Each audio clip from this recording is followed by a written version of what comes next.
Imagine signing a near-max contract only to go down in history for all the wrong reasons. Tobias Harris, the once promising forward, became synonymous with lackluster hustle and missed opportunities during his 5-year tenure with the Philadelphia 76ers. But why did he never live up to the expectations? Despite his near-max contract, Harris never seemed to stay running when it mattered most. We'll explore how his performance fell short of expectations, culminating in a dramatic exit after years of frustration.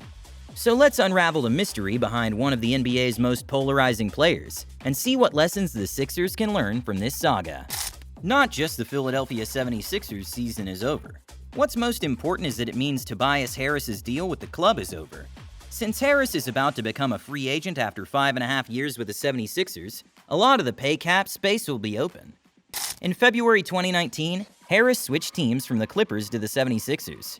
Over 27 Sixers games, he averaged 35 minutes played and 18.2 points scored. The Sixers guaranteed his services 5 months later when they signed him to a 5-year, $180 million contract. That was the biggest contract in the history of the franchise at the time.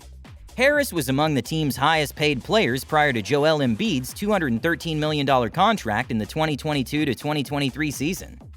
When the 26-year-old forward initially signed with the Sixers, there were great aspirations for him. Playing in every game for the Sixers and Clippers, Harris had his finest season ever in 2018-19. He averaged 20 points per game and shot over 40% from beyond the line. The executive staff of the Sixers believed he was a vital player who could continue to improve and support the club in its title quest. It's a shame that he never produced work of the highest caliber.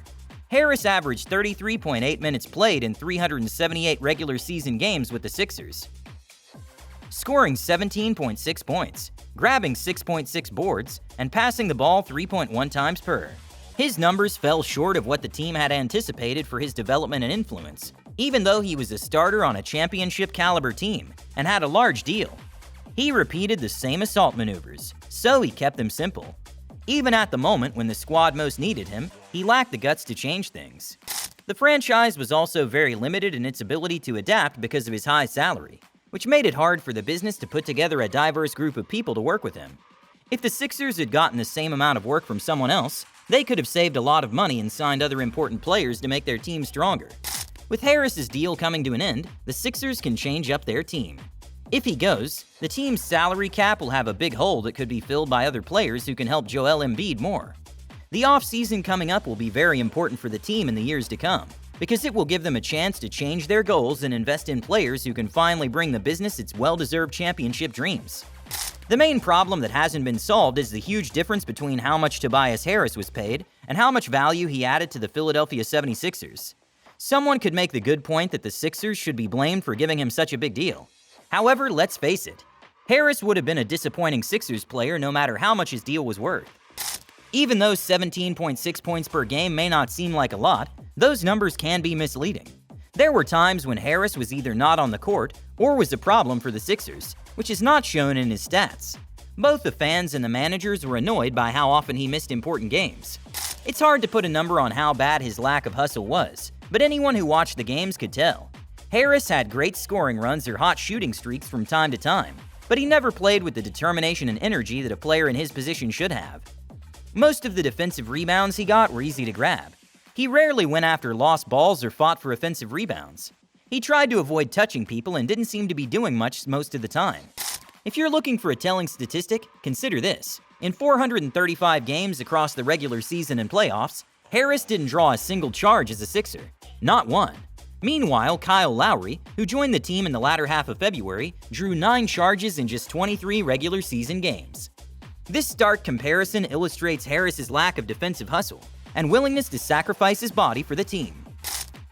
If the first 4 years of his deal had made Sixers fans impatient, this season was the last straw. He had a good season, averaging 6.5 boards and 3.1 assists per game.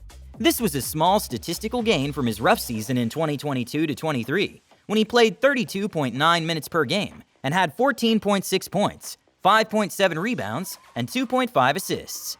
But even with this small improvement, it wasn't really visible. The biggest problem was that Harris didn't get better, and sometimes it even got worse when the Sixers really needed him to. After Joel Embiid lost 2 months because of surgery to repair a torn meniscus, he got his first chance to show what he could do. Since Embiid was hurt and couldn't play, Harris had a chance to shine, score more points, and be more active in the paint to make up for it. That did not happen though. Even though Embiid wasn't leading the attack, Harris's play was just as unpredictable as it had been before. Harris played 23 games while Embiid was hurt and had a bad mark of -4.7 plus and minus. Every game he played 34 minutes and scored 16.3 points and grabbed 7.1 boards. 12 of the games he played, he scored less than 20 points. Even worse, he played almost 30 minutes every game and only scored 10 points 4 times. Harris was just as sketchy when the risks were high as he was before. Fans were let down by his lack of interest and output, and he did a terrible job of fulfilling his role as a steady provider. At the most important time, he wasn't able to give the Sixers the performance they were looking for. As a result, Harris's time in Philadelphia would be marked by missed opportunities and poor performance when it meant the most. During the 6-game first-round playoff series against the New York Knicks, he played 37.4 minutes per game and scored 9.4 points per game. Even though the series was very exciting, Harris wasn't able to give the Sixers the help they desperately needed. Maybe the company would have done better if he had only put in a small portion of the money that his nearly $40 million salary required. In a fitting conclusion to 5 years of underperformance, Harris managed 0 points on just 2 shot attempts in the Sixers' do-or-die Game 6 against the Knicks. Not a single point in 29 minutes on the floor, and the Sixers ultimately lost by only 3 points. This left them without a chance to push the series to a Game 7 and extend their season.